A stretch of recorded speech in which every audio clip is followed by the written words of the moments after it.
Naxçıvan şəhər İcra Hakimiyyəti və Yeni Azərbaycan Partiyası Naxçıvan şəhər təşkilatının birgə təşkilatçılığı ilə Ümummilli lider Heydər Əliyevin anım gününə həsr olunmuş tədbir keçirilib. Tədbir iştirakçıları əvvəlcə Ulu Öndər Heydər Əliyevin Naxçıvan şəhərinin baş meydanında ucaldılan abidəsini ziyarət edib, abidə önünə tər güllər düzüb, dahi şəxsiyyətin əziz xatirəsinə dərin ehtiramlarını bildiriblər.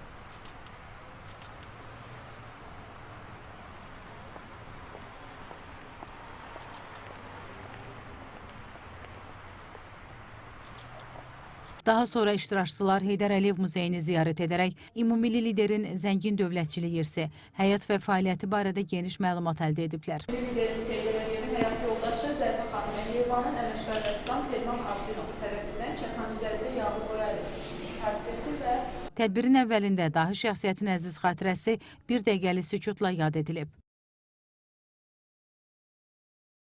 Çıxış edənlər vurğulayıblar ki, Ulu Öndər Heydər Əliyevin əsasını qoyduğu dövlətçilik strategiyası Azərbaycanı böyük inkişaf yoluna çıxarıb, ölkəmizin bugünkü siyasi, iqtisadi və sosial uğurlarının təməlini formalaşdırıb.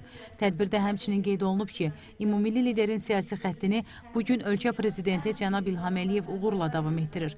Azərbaycanın beynəlxalq aləmdə nüfuzunun artması, regionda və qlobal miqyasda aparıcı mövqeyə yüksəlməsi məhz Heydər Əliyev irsinin müasir mərhələdə təntənəsidir. Sahil Əliyev, Arzu Sadiqov, NTV Xəbər.